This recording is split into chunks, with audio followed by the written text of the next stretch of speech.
Okay, hello po. Good evening, mga ka-health. Maybe late at night. So, meron po ako share sa inyo bago tayo mag-interact. Yung healthy eating plan. So, a healthy eating plan gives your body the nutrients it needs every day while staying within our daily calorie goal for weight loss. So, pag sinabing ganun ay marami tayong dapat may baguhin. A healthy eating plan also will lower your risk for heart disease, yung coronary heart disease, and other health condition. Kaya yun, kailangan natin itong a healthy eating plan. Okay? So, ang emphasis nito ay it emphasizes the vegetables and fruits, whole grains, and fat-free or uh, low-fat dairy products. So, matataas ang calories po ng mga dairy products, but we can buy whole grains and fat-free or low-fat dairy products. Yan po ang pipiliin natin. Hindi lang tayo basta-basta uh, uh, kakain ng mga bagay. Dapat ay namomonitor natin. Nung una po ay nangangapa ako. Pero ngayon, susukat ko siya. Dati, hindi ako marunong magsukat. Pati yung plate ko, eksakto lamang ko ano yung pwede. Para at least nako-control yung amount. Okay? So, it also emphasizes vegetables, fruits, whole grains. Yeah. It includes lean meats. Pag sinabi natin lean meats, yan po yung mga, kumbaga sa muscle, yung lean muscle mass. Sa manok, ito yung mga pitso. So, walang taba yun. Kaso ang gusto ko yung mga tipong Thai part. No? Kasi parang juicy. Pero, parang slimy. Pero, ang kailangan natin talaga ay yung uh, lean meat o kaya naman ay hindi mo kakainin yung balat. Eh, sarap pa naman ang balat, di ba? Yung mga lean meats, mga poultry, fish, beans, eggs, and nuts. Sa poultry, saka sa fish po ay ako ay kasi may protein yan eh. No? Hanggat maaari pagka yung ating yung tilapia, okay?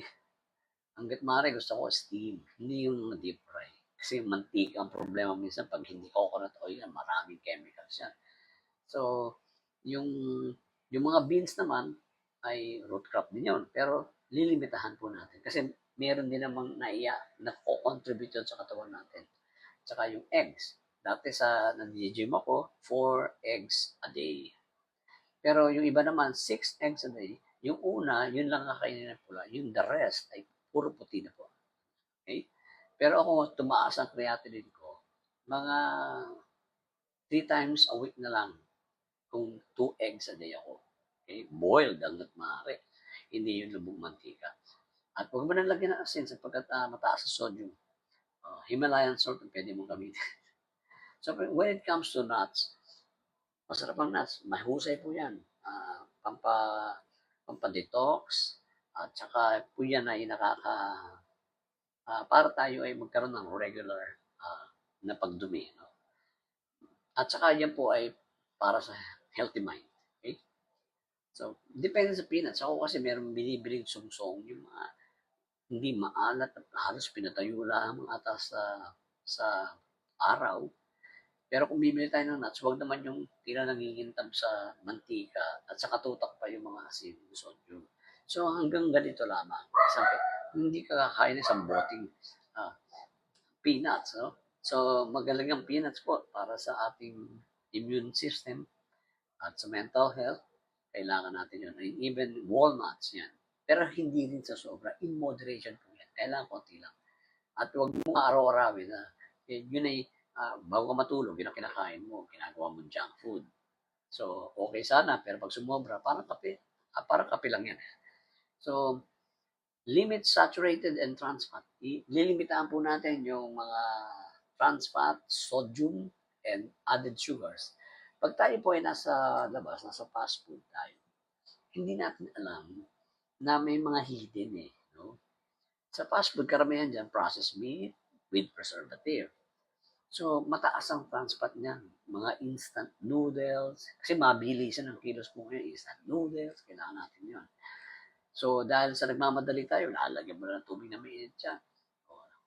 And then, Sometimes may mga nakakain tayo na inom na may mga added sugar. Pagka kayo ay nagmi-milk tea o 3-in-1 coffee, grabe ang sukal niyan. Buti pa black coffee na lang, yung brewed coffee. Gusto mong tumawis ng konti, lagyan mo ng stevia. Pero mahusay po yan sa liver at sa immune system. Nakakapayat din po ang coffee. Pero at least twice a day lamang ang black coffee. So ililimitahan po natin yan. Ibig sabihin ay merong limit. Hindi natin talaga isasagad o mag-indulge dahil nga tayo ay nag-workout. Hindi pwedeng sagot yun na ako naman yung nag-workout. Ako naman yung nagagamot. So pwede kong kainin kung anong gusto ko. Balance po yan. Huwag kang mag-i-indulge kasi nasa food pa rin talaga ang problema. Hindi yung gym o hindi yung workout. Nasubukan ko na po yan eh. 1,000 sit-ups every day. Every other day. Wala. Bakit? Kasi mali pa rin yung kinakain ko. So, dapat tama ang kain, tama ang galaw. Hindi ako nagpaturo, hindi ako nagpa-coach, bumanat ako, may mali pa na. Hindi dapat yun. Tulad ng mga ginagawa namin ngayon na talagang stretching. Kasi under therapy po ako, rehab therapy dahil sa lumbar ko. Na mali ako ng posture at maling buhat kasi hindi ako nagpa-coach.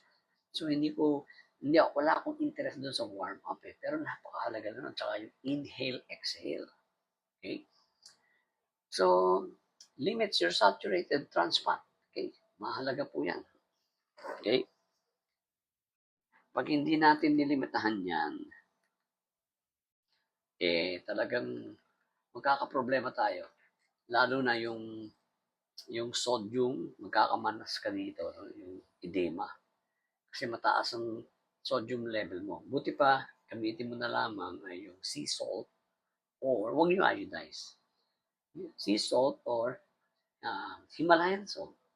At kung pwede, huwag natin masyado.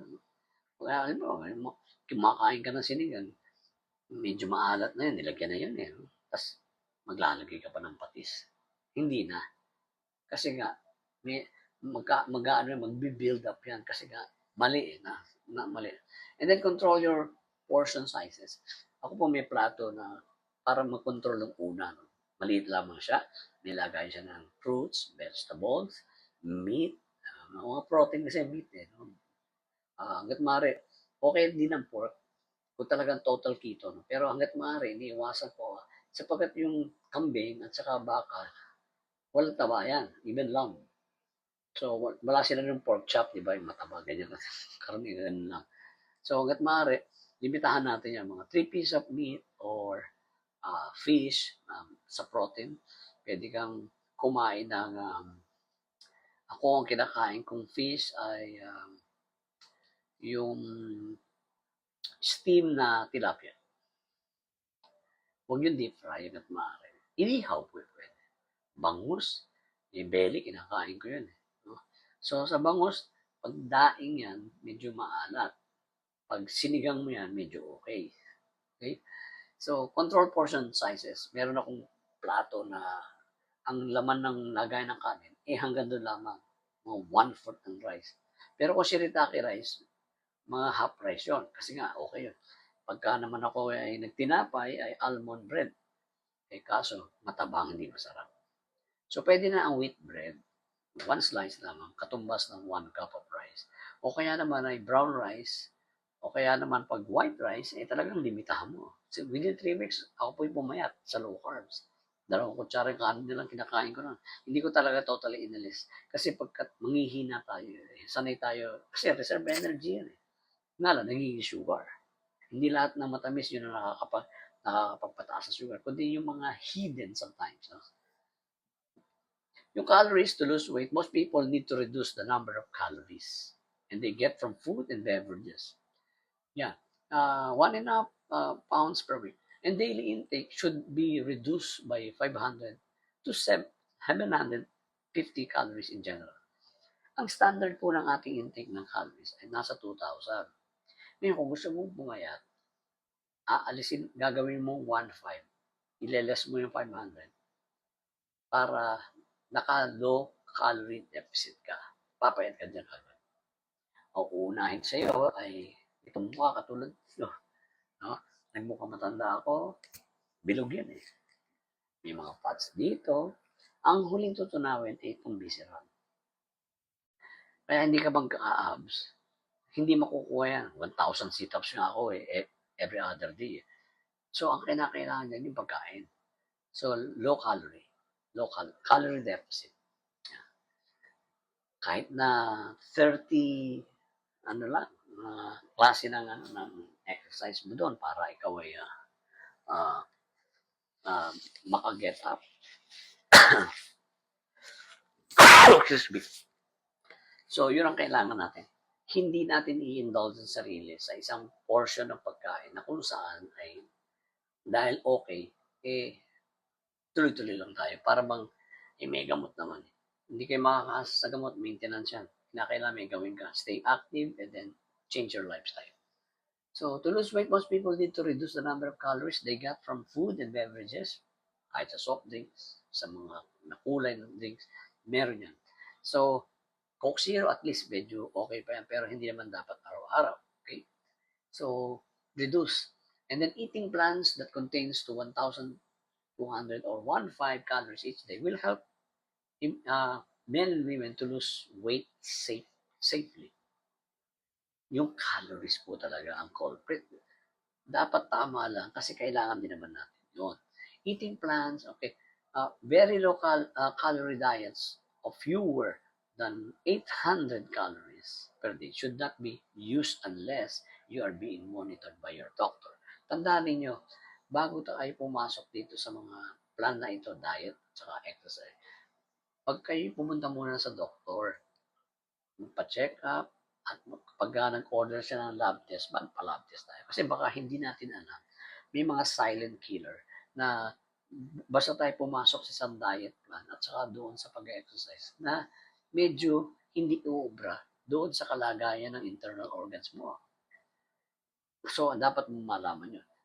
Kaya nga dapat hihingi muna tayo ng konsulta sa doktor bago natin isagawa.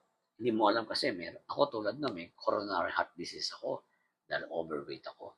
Pero nang ako ay nag-workout, 4 years na po ako nag-gym, nawala yun kasi pumayat ako, tumama ang daloy ng sirkulasyon ng dugo ko, at yun, nagpa-pump na yung dati hindi ako makahinga. Meron parang naiipit ako at pinatignan ko sa 2D Echo, nakita nila meron bara.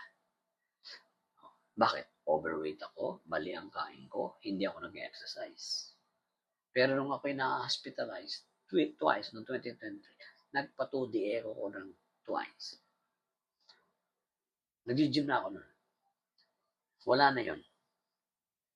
Sa katama ng inelection, wala na yung kabog, wala na yung parang ang hirap kumbinga, parang may ugat na naiipit. Kaya dapat talaga magpatingin tayo. 2D Echo, pag di nakuha sa 2D Echo, meron tinatawag na stress test, angiogram. Pero hindi na po ako dumating doon.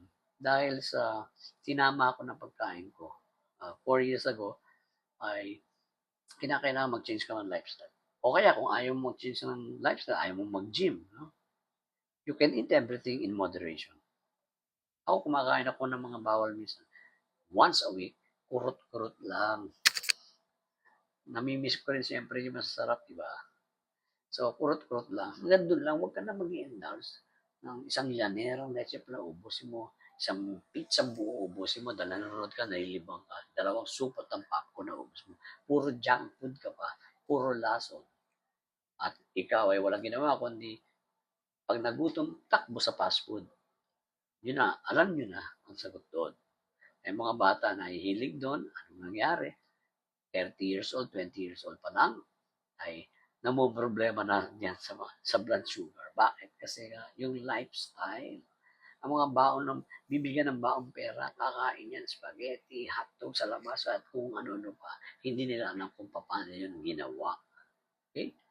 So, very low calorie diets of fewer than 800 calories per day should not be used unless you are being monitored by a doctor. Okay? Yan. So, nandito lang muna po tayo. Babalik ako sa live. Kasi itutuloy ko yung hahatiin ko muna ito. Kasi may ginawa na ako isang kanina. Pero itong sa TikTok ay dumako tayo doon sa yung tinatawag na healthy eating plan. Magpaplano tayo. Okay, sandali lang, babalik ako. Thank you very much po sa nandito ngayon. Okay, salamat. God bless you. I'm going back. See you.